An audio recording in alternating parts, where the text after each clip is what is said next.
Os nobres conjurados, nobres de Lisboa, tinham ido a Vila Viçosa e tinham convencido o Duque de Bragança, Dom João, a aceitar a coroa portuguesa.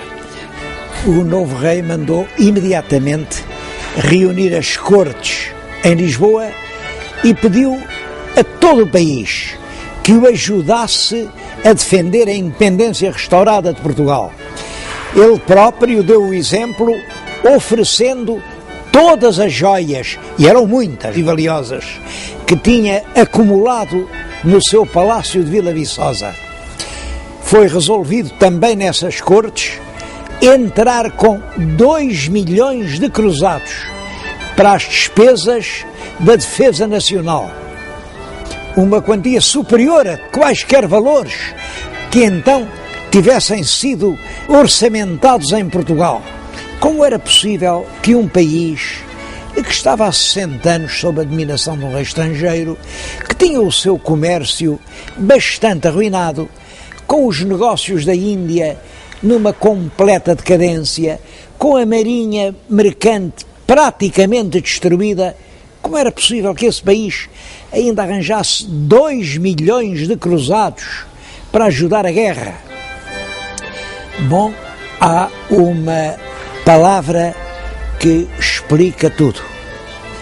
Essa palavra é Brasil. Durante a dominação filipina, tinha aumentado muito a exploração económica do Brasil. Nos primeiros tempos eles apenas exportavam pau-brasil, mas não tardou que aproveitassem os terrenos férteis e instalassem os grandes engenhos de açúcar, depois as grandes plantações de tabaco e, em breve, aventureiros portugueses, os bandeirantes, rasgaram os caminhos do sertão e foram para o interior, onde criaram grandes manadas de gado que fizeram do Brasil o principal fornecedor de cabedais da Europa.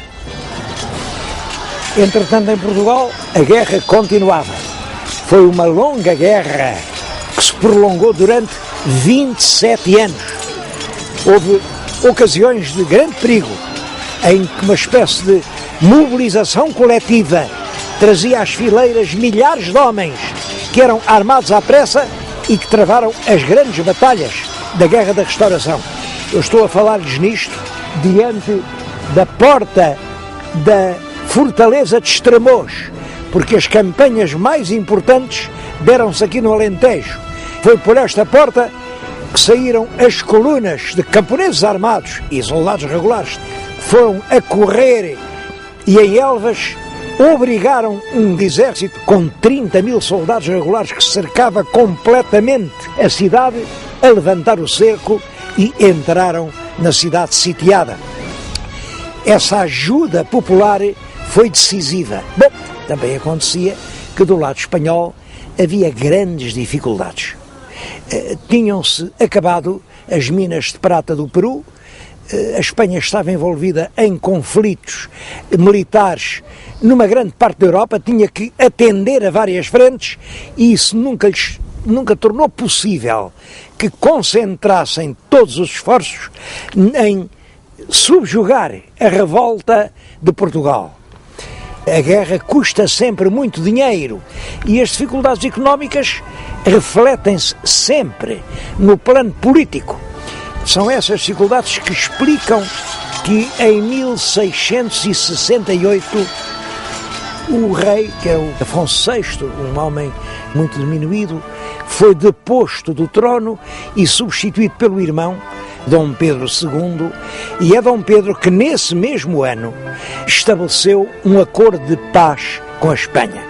A Espanha reconhecia finalmente a independência de Portugal, mas logo depois de feita a paz, em 1668, o Conde da Ericeira procura restabelecer a independência de Portugal sob o ponto de vista económico. Cria fábricas de papel, fábricas de vidro, fábricas de cortumes, os cabedais, os arreios dos cavalos são feitos em Portugal, fábricas de sedas e durante o século XVII e até aos princípios do século XVIII, todos os portugueses tinham orgulho em andar vestidos com roupa feita em Portugal. Isso, sim, era a verdadeira independência.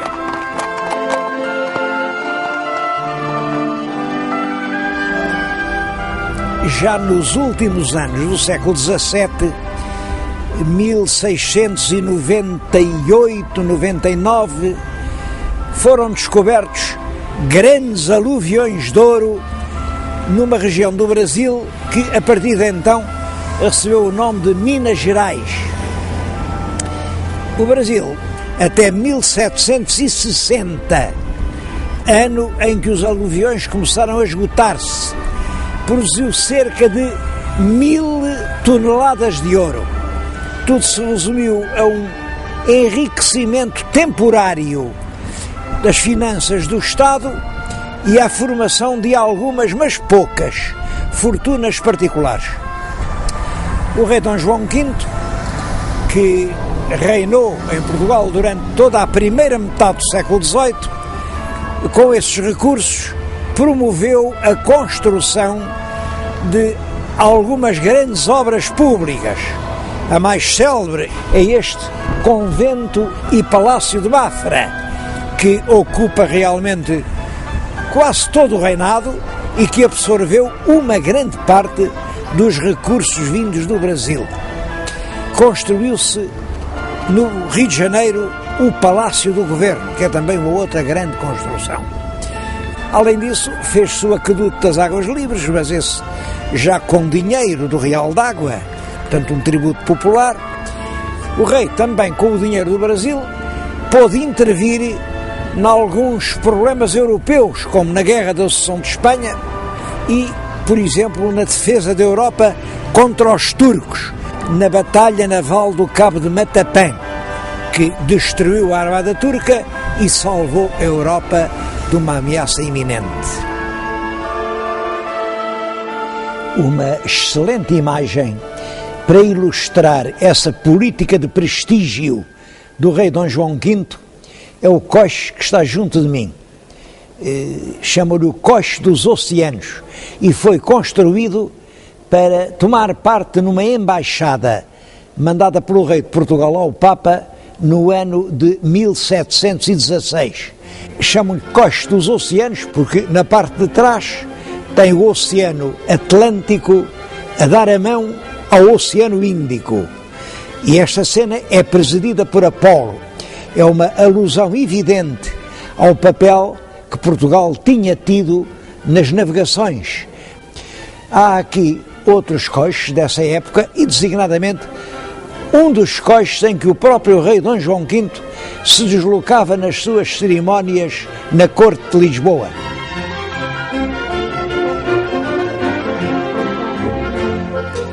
O rei Dom João V morreu em 1750 e sucede-lhe o filho primogênito, Dom José.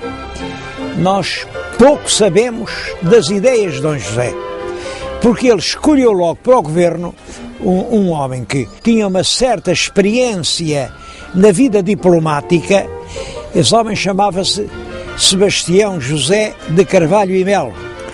Em recompensa dos seus serviços, o rei deu-lhe depois o título de Conde de Oeiras. Eu estou-lhes a falar em Oeiras, aqui em frente do palácio que ele mandou construir quando era ministro. Depois, o rei deu-lhe ainda o título de Marquês de Pombal. É das figuras mais discutidas da história portuguesa. A política pombalina obedece a 4 eixos fundamentais. Primeiro, o absolutismo real. Destruir todas as forças que podiam de alguma maneira limitar o poder do rei. Essas forças eram, por um lado, a nobreza, e daí ele ter liquidado as mais altas figuras da nobreza, era o clero, mas sobretudo os jesuítas, que eram os confessores das pessoas da família real e que dessa maneira tinham um controle da política enorme. Expulsou os jesuítas e chegou a conseguir que Roma abolisse a Companhia de Jesus. A segunda característica era modernizar as estruturas do Estado. O Estado que ele conheceu estava enfraquecido depois da Guerra da Independência. Ele introduziu reformas no Exército, fez um exército moderno. Na Justiça, fez novas leis.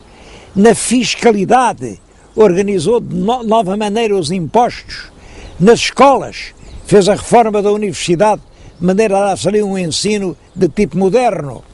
Uma das reformas importantes que ele fez foi acabar com a distinção entre cristãos velhos e cristãos novos.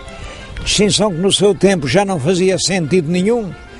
A terceira característica foi fomentar a economia capitalista e apoiar-se sobretudo numa classe de gente rica, a alta burguesia, que tinha nascido do ouro do Brasil.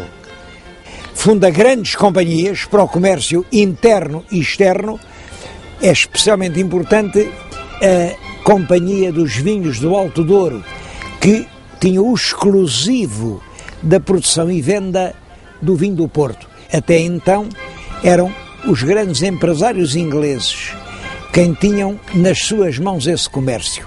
Depois, com a Companhia de Pombal, passa a ser o Estado e os empresários portugueses. A quarta tendência do consulado pombalino é uma tentativa de modernização do ensino em Portugal. Eram os jesuítas que tinham o ensino secundário.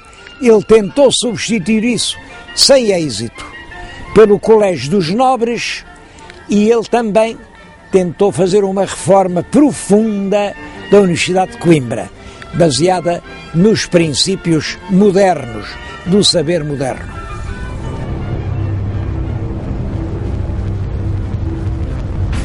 A coisa mais importante desses 25 anos é o terremoto que no dia 1º de novembro de 1755 arrasou Lisboa. Foi realmente um sismo de extrema violência. A seguir ao sismo, um incêndio começou ali nos restauradores, varreu toda a cidade e o centro de Lisboa ficou reduzido a um montão de escombros fumegantes. Ele foi o único membro do governo que, perante a catástrofe, não fugiu de Lisboa. Permaneceu a trabalhar. Atribui-se-lhe a frase célebre quando as pessoas aterradas diziam: então e agora? Ele dizia: agora enterram-se os mortos e cuida-se dos vivos. E esta Lisboa, tal como nós hoje a conhecemos, nasceu dos planos quase pessoais do Marquês de Pombal. De qualquer maneira, é uma cidade que reflete claramente a ideia que Pombal tinha do Estado. Casas todas da mesma altura. Nem sequer as igrejas podem ser mais altas. Linhas retas, ângulos retos. A cidade é geométrica, como o poder. O poder não tem curvas. É essa a filosofia de Pombal. Para impor essa filosofia, ele teve muitas vezes que usar de métodos brutais. É o caso da chacina da família Távora, que ele incriminou num atentado que realmente alguém fez contra o rei. Nunca ficou claro que os Távoras estivessem realmente metidos nisso, mas eles foram cruelmente executados num patíbulo armado em Belém. Ele mandou enforcar dezenas de pessoas, incluindo mulheres grávidas, para se mostrar que o povo também tinha que ser fiel ao rei. A ação de Pombal durou 27 anos, visto que, quando o rei morreu, em 1777, a rainha mandou-o julgar e não o condenou, atendendo aos serviços que ele tinha prestado ao rei Dom José, mas deixou-o no seu exílio de Pombal. A nova rainha quis manter durante o seu reinado os rumos fundamentais da época pombalina: proteção ao comércio, à navegação e à cultura. Eu penso que um bom lugar para falar da época de Dona Maria I é este em que estou, que é os jardins do Paço Real de Queluz. Esta fachada que estão a ver foi posta assim, com este aspecto, precisamente para o casamento da Rainha Dona Maria I.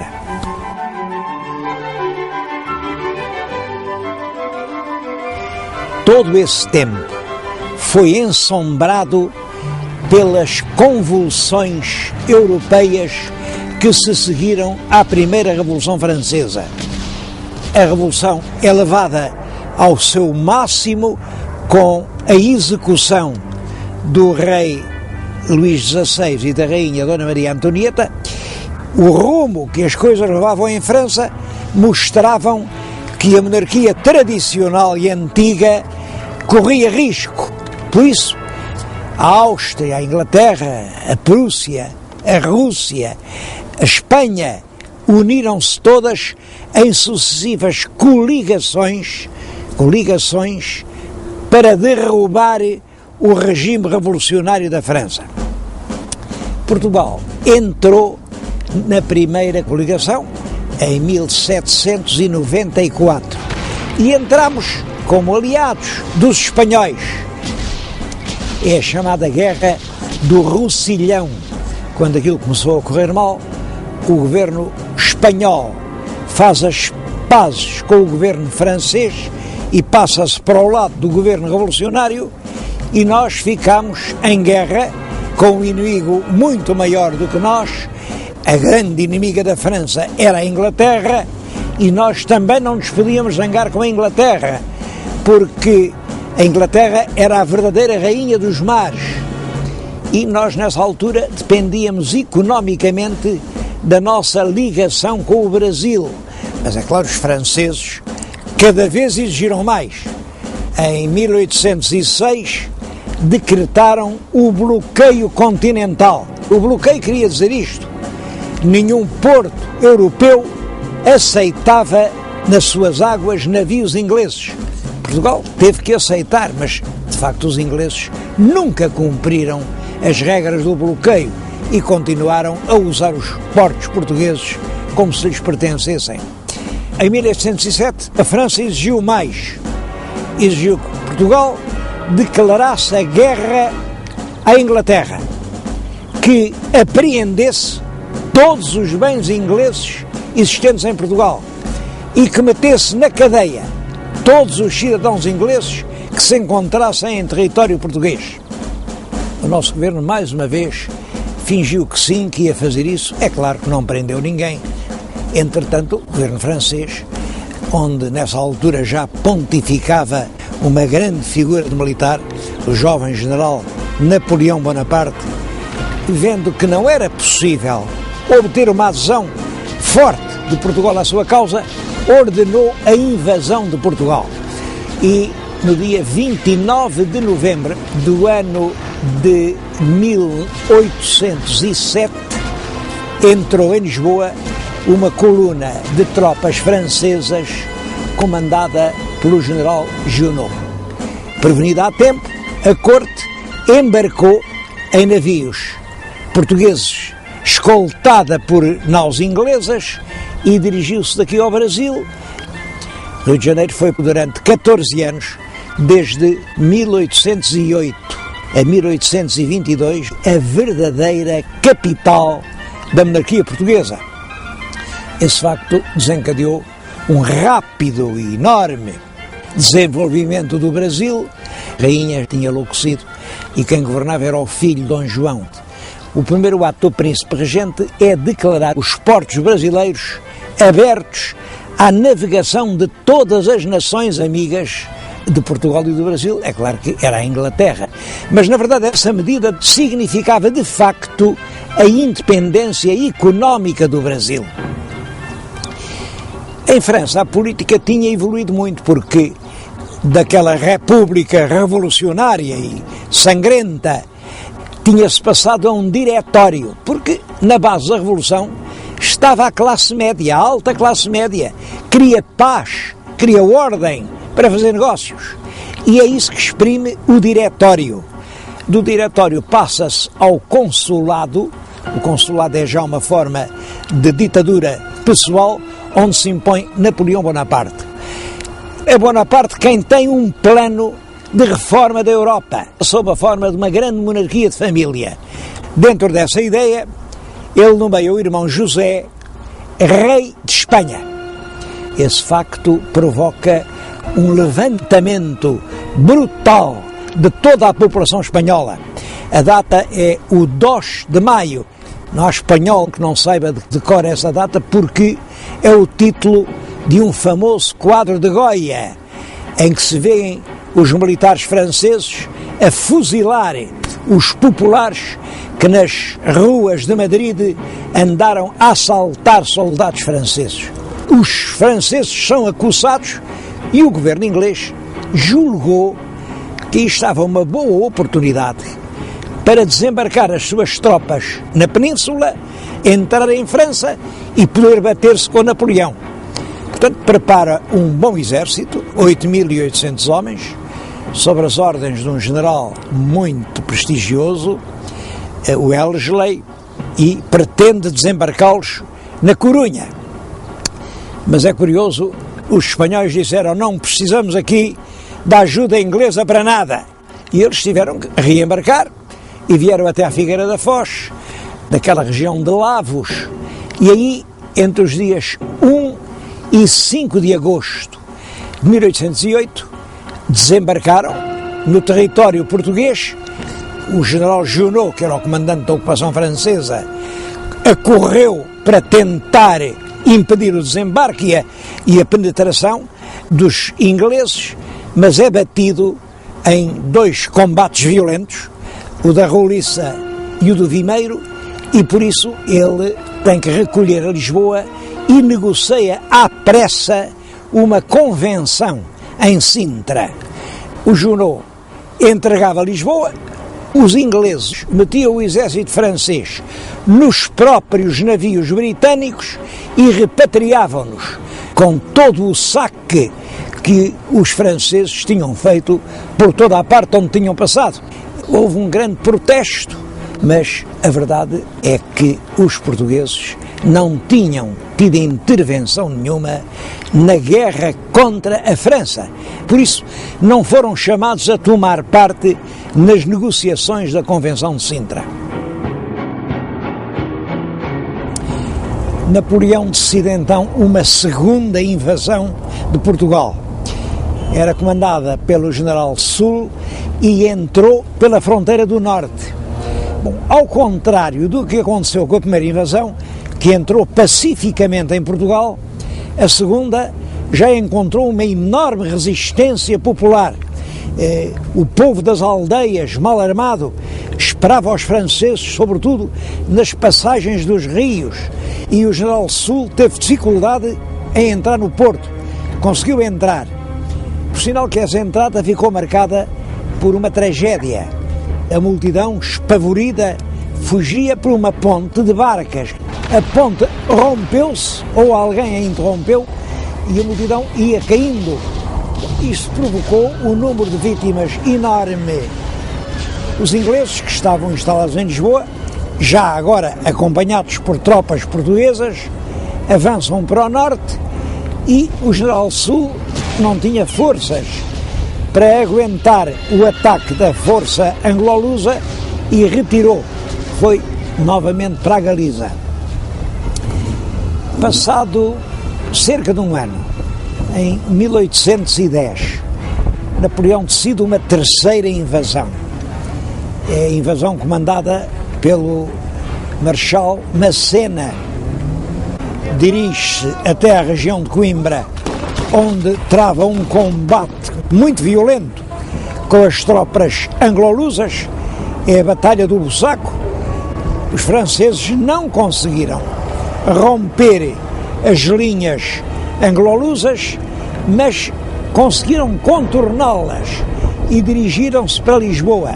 Mas, entretanto, o Estado-Maior inglês tinha ordenado a construção de umas fortificações, as chamadas linhas de Torres Vedras. Era uma tripla linha de fortificações, muito habilmente dispostas, todas guarnecidas com muita artilharia. Os franceses nunca atacaram frontalmente as linhas, mas estiveram ali até à primavera de 1811 e nessa altura retiraram, mas foram sendo perseguidos pelo exército inglês e português. Essa guerra de Napoleão na Península Ibérica foi fatal para os seus projetos de uma Europa napoleónica, porque as tropas francesas sofreram um grande desgaste aqui, enquanto tinham que se bater aqui, e também na frente leste. Em 1814, a sexta coligação, que era formada pela Inglaterra, pela Áustria, pela Rússia e pela Prússia, conseguiu derrotar completamente Napoleão e chega a entrar em Paris. O imperador é então forçado a assinar a sua abdicação e é levado pelos ingleses para a ilha de Elba. Em Portugal, a guerra causou grandes estragos. Os escritores que se ocuparam do assunto fazem este balanço: cerca de 5.000 mortos, 8.700 feridos graves, 6.500 prisioneiros ou desaparecidos, mas sobretudo é toda a nossa indústria que fica liquidada. É a corte, o rei. No Brasil, aqui quem governam são os oficiais ingleses, e tudo isso cria um enorme mal-estar entre a população portuguesa. Depois da queda de Napoleão, diplomatas e estadistas das nações vencedoras reuniram-se em Viena da Áustria. É a famosa Conferência de Viena de 1814. É na Conferência de Viena que se estabelece o Reino Unido de Portugal-Brasil. Brasil e Portugal passam a ser uma só nação. Com a Revolução Francesa tinha-se dado uma espécie de laicização da cultura. Quem é soberano é o povo, mas o povo são milhões de pessoas. Não podem exercer diretamente o poder. A soberania que está no povo é delegada ou deputada em certos representantes. O governo tem que executar e pôr em prática as leis feitas pelos deputados, e há um terceiro poder, que é o judicial. Esta teoria dos três poderes são ideias que chegaram até aos dias de hoje e que ainda hoje estão na base das democracias modernas. É claro que cai Napoleão, mas as ideias continuam a expandir-se por toda a Europa. Começa a criar-se um desejo de que também em Portugal haja um Estado de tipo moderno. Para isso é necessária uma Constituição. A Constituição é a lei fundamental onde se diz como é que deve ser organizado o Estado. Essas ideias são subjugadas, claro, pelo poder instalado, mas em 1817 há uma primeira tentativa que parte dos militares de Lisboa, mas há um deles que trai o movimento. Os conspiradores são presos e foram todos eles enforcados no Campo de Santana, que por isso ainda hoje se chama Campo dos Mártires da Pátria. De certo modo ligado à conspiração estava um militar de grande prestígio, Gomes Freire de Andrade. Era um general português que se tinha batido em França do lado de Napoleão, é certo, era grão-mestre da maçonaria portuguesa, e esse foi enforcado na Torre de São Julião da Barra. Essa repressão bastante brutal da conspiração de 1817, é claro que veio intensificar ainda mais o espírito de revolta. Foi aqui na cidade do Porto que um grupo de intelectuais, os intelectuais do Sinédrio, resolveram fazer uma revolução liberal. Essa revolução eclodiu na manhã do dia 24 de agosto de 1820. Na proclamação da revolta dizia-se: vamos convocar cortes para fazer uma Constituição, cuja falta é a origem de todos os nossos males. A revolta triunfou no Porto, pouco depois teve a adesão de Lisboa e todo o país aderiu ao movimento e assim foram eleitas as Cortes para fazer a Constituição de 1822. As Cortes Constituintes foram convocadas, reuniram-se em Lisboa, aqui neste Palácio das Necessidades. Estou-lhes a falar num ponto do Palácio que fazia parte exatamente da sala onde estiveram reunidos os deputados das Constituintes de 1820, e a primeira preocupação é realmente o problema do rei. O rei está no Brasil e as Cortes não admitem que o rei esteja no Brasil. Portanto, intimam-no a regressar a Portugal. O rei Dom João VI aceitou a intimação, embarcou, mas antes disso designou o filho mais velho, Dom Pedro, como regente do Brasil. As Cortes aqui entendiam que o rei não podia designar regentes e, portanto, destituíram-no e exigiram que também o príncipe Dom Pedro regressasse a Portugal. A forma como os assuntos do Brasil foram tratados aqui nestas Cortes revela um completo desconhecimento da realidade brasileira. Perante a ordem de voltar a Portugal, o príncipe Dom Pedro, regente do Brasil, não a aceitou.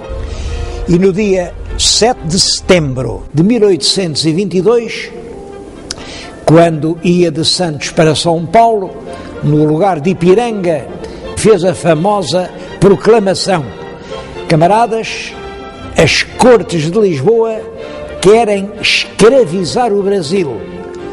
Cumpre, portanto, declarar já a sua independência. Estamos definitivamente separados de Portugal. Independência ou morte, seja a nossa divisa.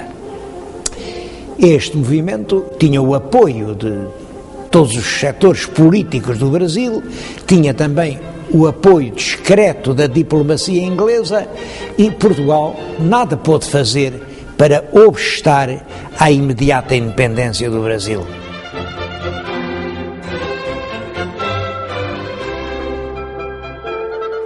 Em maio de 1823, logo no primeiro ano de vigência da nova Constituição, há em Lisboa uma revolta militar. Ficou conhecida pelo nome de Vila Francada, porque o projeto era levar os regimentos da guarnição de Lisboa a saírem da capital, irem-se concentrar em Vila Franca de Xira, e realmente em Lisboa ficou só o Parlamento, que realmente se viu impedido de funcionar. O rei suspendeu a Constituição, dizendo que a maioria do povo realmente não queria a Constituição e tentou manter um governo prudente, o que não era nada fácil. De um lado, havia a população das aldeias, havia o clero, havia muitos comerciantes que estavam realmente desiludidos com a independência do Brasil, havia os grandes proprietários, havia a alta nobreza. Toda essa gente entendia que a Constituição era um mal e que era preciso regressar à monarquia absoluta. Mas também havia as camadas intelectualmente mais evoluídas, uma grande maioria de estudantes da universidade, uma parte pequena do clero, um grande número de oficiais do exército que já estava nessa altura muito doutrinado pela maçonaria, e toda essa gente entendia que a história nunca anda para trás. Era fatal que Portugal entrasse na via das nações modernas com a Constituição. Dom João VI, discretamente, tentava fazer uma política que contentasse a gregos e a troianos. É isso que provoca uma segunda revolta. A revolta da Abrilada, chama-se-lhe Abrilada porque foi no dia 30 de abril de 1824. Agora é o infante Dom Miguel que reúne na Praça do Rossio todos os regimentos da guarnição de Lisboa, vai à casa dos ministros do rei, prende-os e exige abertamente uma mudança de política mais clara. Quem salvou a situação foi o corpo diplomático. Eu estou-lhes a falar agora no Palácio da Bem-Posta. Vem aqui o corpo diplomático, entram forçando as guardas, levam o rei para uma grande nau inglesa que estava fundeada no Tejo, e é desse navio, agora já com a proteção dos ingleses, que o rei chama a bordo o infante rebelde Dom Miguel e lhe dá ordem para sair do país. O infante, sem forças, teve que cumprir a ordem real e exilou-se em Viena da Áustria, onde ficou até 1826, que é a data da morte do rei Dom João VI. O rei deixa 2 filhos varões, Dom Pedro e Dom Miguel. Dom Pedro é o primogênito que deve suceder a seu pai. Mas Dom Pedro não iria trocar o seu trono imperial brasileiro, onde estava com todo o poder, e mesmo que ele quisesse fazer isso, não poderia, porque os brasileiros não consentiriam que o seu imperador fosse outra vez rei de Portugal, porque isso podia representar um perigo para a sua independência. Pouco antes de morrer, Dom João VI assina um decreto nomeando uma junta de regência que é presidida pela infanta Dona Isabel Maria e que é constituída por políticos muito moderados. A junta de regência o que faz é mandar uma delegação ao Brasil para pedir a Dom Pedro que esclareça a situação. E Dom Pedro julga encontrar uma solução que vai agradar a todos. E para isso estabelece o seguinte: o irmão Dom Miguel deve casar com a filha dele, Dom Pedro, a princesa Dona Maria da Glória, que nessa altura tem apenas 7 anos de idade. Depois de jurar os esponsais, deve voltar a Lisboa, passar a exercer a regência do reino durante a minoridade da rainha e, além disso, deve jurar cumprir a Carta Constitucional. A grande diferença entre a Constituição, que sai do povo e é imposta ao rei, e a Carta Constitucional, que é outorgada pelo rei e concedida ao povo, está exatamente no papel do rei, que é o verdadeiro soberano, embora mantenha uma Câmara de Deputados e uma Câmara de Pares. Dom Miguel, em Viena, recebe essas notícias, celebra os tais esponsais, jura a carta e todos confiam em que a paz vai reinar em Portugal. Mas aqui a rainha Dona Carlota Joaquina também não tinha perdido o tempo. Era ela quem estava à frente dos elementos que pretendiam manter um estatuto de monarquia absoluta. Portanto, quando Dom Miguel chega, ele é recebido com grandes manifestações populares e com o pedido de que se faça aclamar já rei, mas rei absoluto.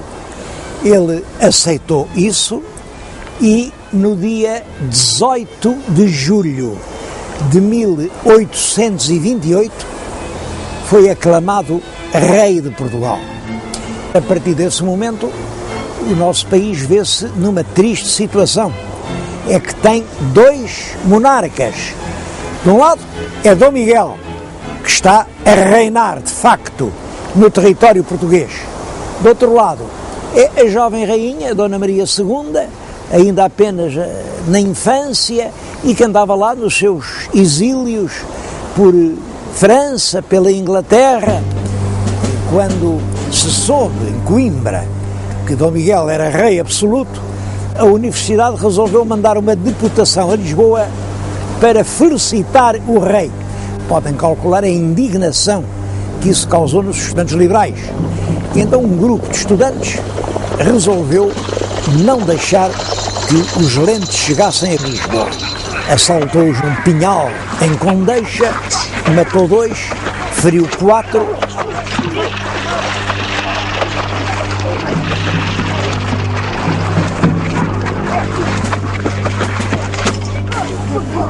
Os rapazes foram todos apanhados e foram enforcados em Lisboa. Tanto a natureza do crime, alunos que matam os seus mestres, como a ferocidade da repressão, causaram uma imensa emoção do país. É também nesse clima de consternação que se dá uma grande revolta militar. Os oficiais, em grande número, mais cultos, já eram liberais, e os quartéis de toda a parte, quase todos eles, tomaram posição contra Dom Miguel. Eu estou a falar-vos aqui exatamente num quartel desse tempo. É o Forte de São João Batista, em Vila do Conde, que era uma unidade militar muito importante no século XIX.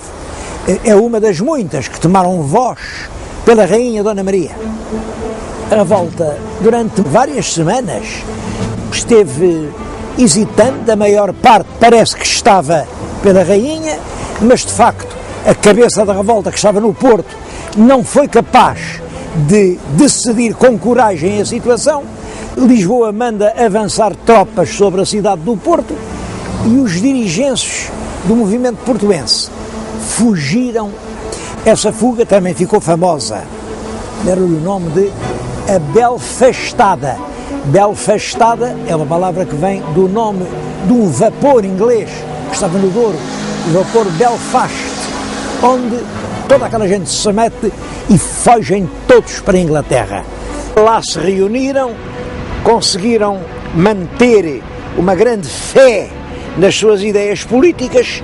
Depois foram-se agrupando nos Açores, a cidade de Angra, que tinha sempre permanecido fiel ao liberalismo. E, entretanto, aqui em Portugal, o regime miguelista entrava pelo caminho do terror. Entretanto, também no Brasil, as coisas não corriam bem. Dom Pedro incompatibilizou-se com o seu próprio governo, resolve abdicar no filho, Dom Pedro II, vem para a Europa apenas com o título de Duque de Bragança e com o pretexto de vir defender os interesses da filha Dona Maria ao trono de Portugal. Passa também por Inglaterra, consegue apoios mais ou menos encapotados, mas deram-lhe armamento, houve voluntários estrangeiros, conseguiu comprar alguns navios e é em Angra que ele organiza a expedição que no dia 8 de julho de 1832 vem desembarcar no Mindelo. Não foi exatamente no Mindelo, foi aqui, em todo caso ficou conhecido como o desembarque do Mindelo. É uma expedição de 7.000 soldados, 7.500 soldados, são os bravos do Mindelo. E poucos anos depois, em 1840, erigiram aquele monumento que tem escrito o discurso que o Duque de Bragança, o ex-imperador do Brasil, dirigiu às suas tropas aqui ao largo, ainda antes de desembarcar. Soldados, A empresa é toda de glória, a causa é justa, a vitória é certa.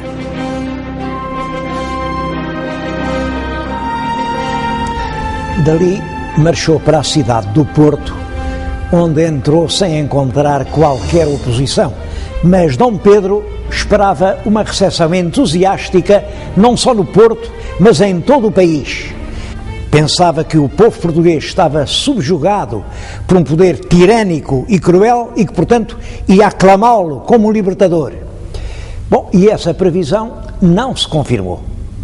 Pelo contrário, as camadas populares, que em grande parte estavam ainda sob a influência da Igreja e do clero, mostravam-se bastante reticentes, bastante receosas dos liberais, porque viam na Revolução uma ameaça, como então se dizia, ao trono e ao altar.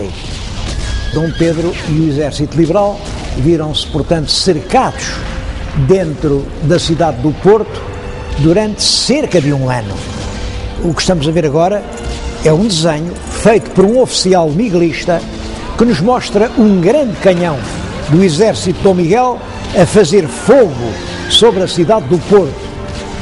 A certa altura veio uma epidemia de cólera morbus que fez centenas de vítimas e a desproporção das forças era realmente enorme. O exército de Dom Miguel era de perto de 80 mil homens, ao passo que o exército liberal não tinha mais de 7 mil combatentes. No verão de 1833, a derrota dos liberais parecia iminente.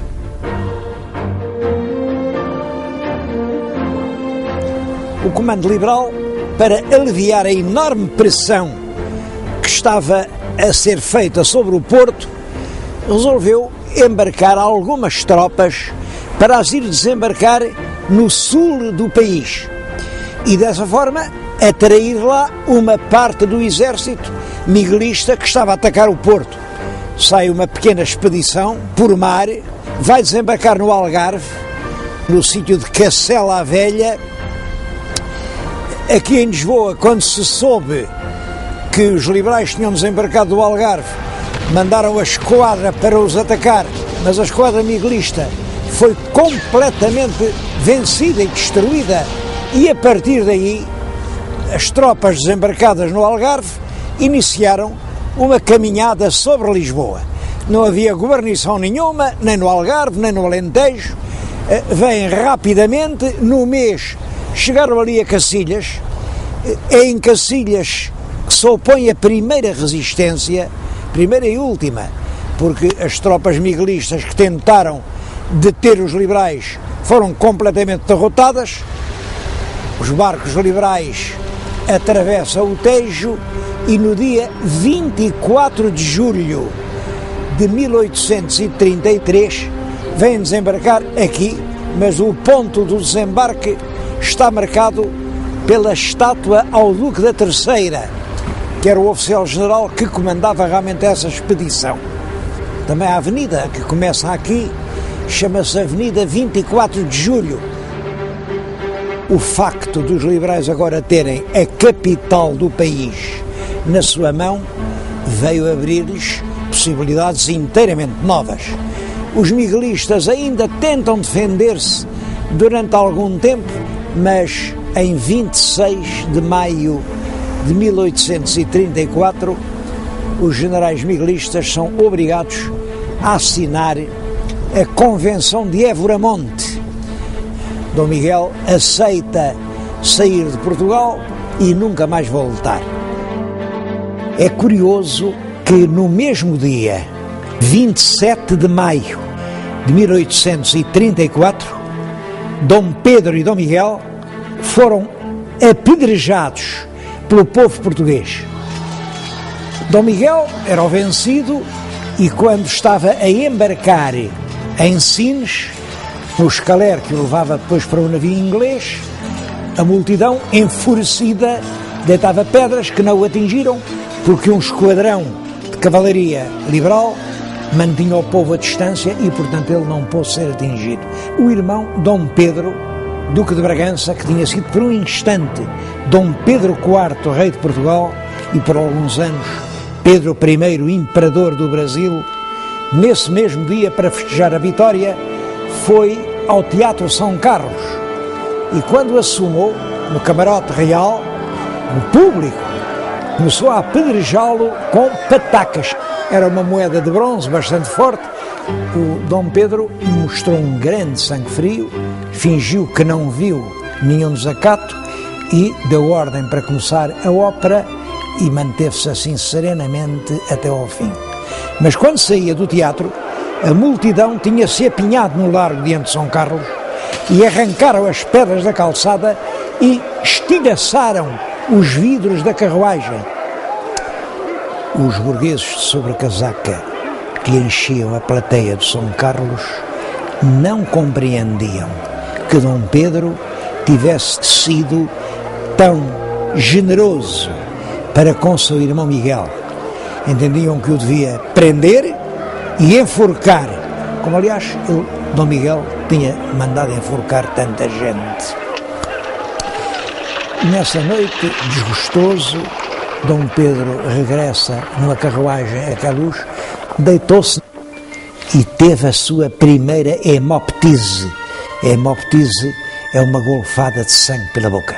Durante os trabalhos violentos da Guerra Civil, ele tinha sido atingido por uma tuberculose pulmonar que não tinha curado. Nem então a medicina tinha maneira de curar. Este é o quarto Dom Quixote. É realmente uma das divisões mais bonitas da nossa arquitetura do século XVIII. Representa cenas da história do Dom Quixote, do Cervantes, e foi aqui que Dom Pedro, Duque de Bragança, que conquistou as instituições liberais para Portugal, terminou os seus dias. Quando ele morreu, a filha, a tal Dona Maria da Glória, de quem já lhes falei, era uma criança, mas casaram-na com um príncipe alemão, e quem tinha o governo nesses anos muito difíceis era o Duque de Palmela. Era um liberal inteligente, ponderado, um grande estadista. Foi nesse ambiente inquieto que se deu a Revolução dos dias 9 e 10 de setembro de 1836. A chamada Revolução de Setembro. Tudo se limitou a isto. Fizeram-se eleições, no Porto ganharam os deputados da oposição ao governo e uma boa parte do povo de Lisboa correu ao Terreiro de Paço para festejar os deputados. Claro que o governo não gostou, porque aclamar deputados da oposição era o mesmo que manifestar-se contra o governo. E então mandou tropas para impedir que a manifestação se realizasse. Mas as tropas o que fizeram foi confraternizar com o povo. Claro que perante isto o governo teve de cair e a rainha teve que chamar os chefes do movimento e substituir a Carta Constitucional de 1828, a carta outorgada por Dom Pedro, pela Carta Democrática de 1822. A rainha teve que ir ao Palácio das Cortes e jurou que cumpriria a Constituição e punha de parte a Carta. É claro que os políticos mais conhecedores e realistas, sobretudo o Passos Manuel, sabiam perfeitamente que a Constituição de 22 era muito radical, entregava praticamente o governo ao Parlamento, qualquer pequeno assunto para ser resolvido implicava imensas discussões e suspenderam a Carta Constitucional, mas também suspenderam a Constituição de 22 e disseram que entravam num regime transitório, portanto numa ditadura, até prepararem uma outra Constituição. Os políticos mais conservadores não perderam tempo e, com o apoio dos ingleses e também com o apoio dos belgas, resolveram dar um contragolpe. A Inglaterra mandou uns navios de guerra que ficaram no Tejo para proteger o palácio. A rainha chamou o governo e disse-lhes: pronto, agora está suspensa a vossa revolução e volta a entrar em pleno vigor a Carta Constitucional. Mas os revolucionários, que tinham realmente o apoio do povo, juntaram milhares e milhares de pessoas, marcharam sobre Belém e aqui a rainha, sem tropas para se defender, foi obrigada a desistir do seu contragolpe. É isso que se chama a Belenzada, que se passa ainda no ano de 36 e que marca o triunfo das forças populares do lado mais democrático da Revolução Liberal.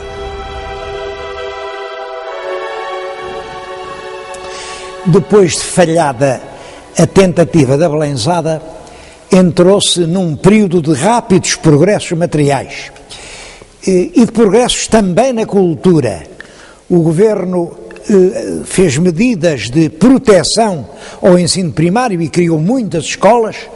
É nessa altura que são fundados os primeiros liceus portugueses, é fundada a Academia de Belas Artes no Porto, a Escola do Exército em Lisboa e, em especial, a Escola Politécnica de Lisboa, que veio instalar-se no mesmo edifício onde o Marquês de Pombal tinha instalado o Colégio dos Nobres.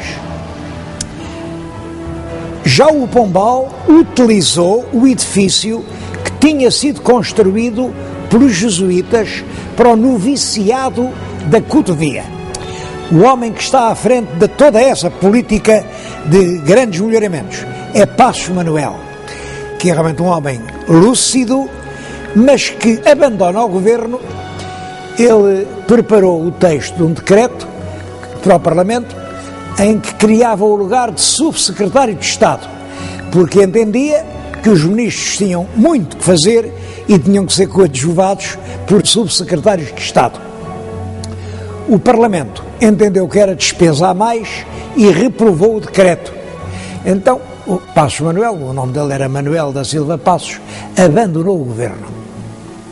A situação política continuava muito crispada.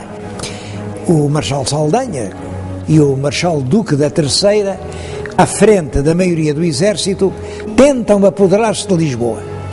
Mas o governo dispunha de tropas e até dos batalhões populares, fez-lhes frente e vieram a travar uma batalha sangrenta, morreu muita gente no chão da feira, perto da Vila da Batalha. Foram derrotados e abandonaram o país. Entretanto, em Lisboa, tinham já concluído a nova Constituição de 1838. Tentava estabelecer realmente harmonia entre as várias tendências políticas do país, mas pouco tempo durou, porque, entretanto, Costa Cabral, o Ministro da Justiça, no Porto, proclama solenemente em vigor a Carta Constitucional. É claro, é um golpe de Estado que deixou perplexas as forças de Lisboa, mas poucos dias depois Lisboa adere e assim se regressa ao cartismo, depois do breve intervalo aberto pela Revolução de Setembro. Costa Cabral foi um dos políticos portugueses mais polémicos do século XIX. Começou realmente a sua vida política como chefe dos arsenalistas. Os arsenalistas eram trabalhadores do Arsenal de Lisboa e que se tinham organizado numa espécie de milícia que dispunha até de baterias de artilharia. Os arsenalistas chegam a ser realmente uma preocupação para o governo e ele entra no governo como Ministro da Justiça para esmagar os arsenalistas. Em março de 1838, as tropas do governo conseguiram atrair o batalhão dos arsenalistas ao Rossio, rodearam-no de forças de todos os lados e ali metralharam-nos. Houve muitas vítimas e desde então os arsenalistas dissolveram-se. Mas a verdade é que essa viragem súbita da ponta extrema-esquerda do espectro político português para a extrema-direita do cartismo mais intransigente, valeu-lhe muitas inimizades. Há centenas e centenas de caricaturas em que lhe chamam tudo, a começar por ladrão. Prestou grandes serviços ao país e a ele próprio. Eu estou-lhes a dizer isso aqui num pedaço do claustro do Convento de Cristo em Tomar, que ele comprou. Depois, dentro da severidade do claustro, instalou uma confortável residência burguesa e esteve na posse da família até que, em 1939, isto foi a leilão, ia ser arrematado aqui por um proprietário, um menos godinho, uma bagatela. E quando ia a terminar o leilão com a terceira martelada, um sujeito que estava ao fundo da sala, vestido de preto, que ninguém sabia quem era, mas que o Ministro das Finanças tinha mandado ao leilão, antes da terceira martelada disse: alto, ópto por parte do Estado. Desde então, este monumento nacional é outra vez nacional.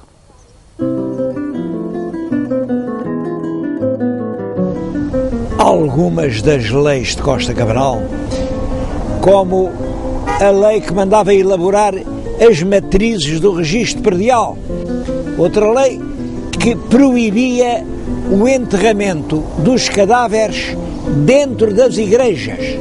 Claro que esse enterramento era uma fonte de doenças. Bom, mas essas leis provocaram nas regiões, enfim, menos desenvolvidas do país um grande descontentamento popular.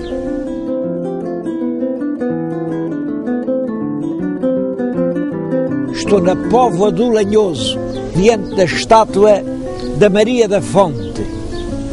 Bom, eu acho que Maria da Fonte era apenas uma expressão que nasceu para explicar, para designar a mulher do povo. A mulher que ia à fonte com a bilha à cabeça, era a simples filha do povo. Bom, porque realmente foram essas mulheres que não tinham nem partido, nem política, nem nada, que desencadearam aqui, nesta freguesia da Póvoa do Lanhoso, em 1846, uma revolta. Tinha vindo a lei que não deixava enterrar as pessoas dentro da igreja, mas um grupo de mulheres corajosas disseram: qual história? Então vamos enterrá-la aí no campo, num buraco, assim enterram-se os cães. Não, vamos. Abriram violentamente as portas da igreja e, contra a vontade das autoridades e até do padre, fizeram o enterramento lá dentro. Rapidamente, essa atitude de revolta alarga e por todo o Minho começam grupos de mulheres a não deixar fazer os enterros nos cemitérios e a obrigar a enterrar dentro da igreja. Começam a assaltar as conservatórias do registro civil, porque diziam que aquele registro que eles estavam a fazer, propriedade a propriedade, tem tantas oliveiras, tem tantos pés de vinha, aquilo era para vender o país aos ingleses. É todo o país, ao norte do texto, que se levanta numa revolta imensa. Por detrás do descontentamento do povo ingênuo estavam os partidos que aproveitaram aquele levantamento popular para derrubar o governo. Uma das cantigas que se cantavam nessa altura era: olha, a Maria da Fonte não é mulher como as mais, traz pistolas à cintura para matar os cabrais. Esse ódio aos cabrais vinha dos setembristas, mas foi indispensável mandar embora os cabrais. A verdade é que a rainha demeteu o governo, mas 2 ou 3 meses depois voltou a chamar o mesmo pessoal político. A esse regresso do pessoal demitido em consequência da Revolução da Maria da Fonte chamou-se a emboscada. A emboscada, porque a verdade é esta: a rainha tinha prometido mandar embora os cabrais e afinal não fez. E a emboscada provocou uma indignação enorme. É a revolta da Patuleia. Esta palavra Patuleia tem originado umas certas especulações. Há até aí livros onde se diz que Patuleia vem de pata ao léu. Isto é um disparate completo, porque nessa altura toda a gente andava com os pés descalços. Toda a gente do povo, naturalmente. O povo andava com o pé descalço. Portanto, Patuleia é um espanholismo. A palavra aparece em Espanha, na mesma altura, meados do século XIX, e Patuleia quer dizer tropa indisciplinada. A verdade é que a Patuleia ia ganhando a guerra. A guerra durou quase um ano, desde outubro de 1846 até junho de 1847. Durante todo esse tempo, os portugueses mataram-se uns aos outros. Quando as tropas da Patuleia estavam prestes a apoderar-se de Lisboa, intervêm as grandes potências da Europa da Quádrupla Aliança. Quádrupla Aliança é um nome muito solene para designar um acordo que existiu entre a Inglaterra, a França, a Espanha e Portugal. Estes 4 países puseram-se de acordo e obrigaram os adversários a fazer as pazes. Eles reuniram-se num edifício nos arredores do Porto, que é no lugar do Gramido, fica perto do Rio Douro, e ali se assinou a Convenção do Gramido. Em junho de 1847, punha assim termo a uma guerra civil com o qual ninguém teve nada a ganhar. Esse período de revoltas e contra-revoltas, de constantes choques políticos e lutas fratricidas entre os portugueses, só tem o seu ponto final com a regeneração. Uma revolta militar que ocorreu no ano de 1851. A revolta, esfiada pelo Marechal Saldanha, teve a sua origem aqui no Porto, mas todo o país rapidamente aderiu. O governo competia liquidar a revolta, mas o general em chefe das Forças Armadas, o próprio marido da rainha, o rei Dom Fernando de Saxe-Coburgo-Gotha, põe-se à frente do exército e vem a caminho do Porto, mas tão lentamente, parando em cada sítio, inclusivamente quando encontrava tropas que se dirigiam para o Porto para alinhar na revolta, dizia com toda a gentileza: fazem favor de passar, fazem favor de passar. Bom, é claro que tudo indica que o próprio rei Dom Fernando estava metido nessa conspiração, à qual não foi alheio um homem muito inteligente, que era Alexandre de Colano. Deram-lhe o nome de regeneração a essa revolução, porque a ideia de regenerar, quer dizer, voltar a uma pureza primitiva, é uma aspiração que houve sempre em Portugal. Chamou-se regeneração à Revolução de 1820, chamou-se regeneração à usurpação de 1828, chamou-se regeneração ao triunfo liberal, chama-se regeneração agora, esta revolta de 51, vai-se chamar sempre regeneração a toda a transformação política, o que significa todas elas pretendem que estão a voltar a um passado, mas a um passado limpo de todos os seus males, de todos os seus vícios. Logo no ano seguinte, em 1852, foi decretado um ato adicional à Carta Constitucional, que veio atenuar muito as discordâncias que havia entre cartistas e setembristas.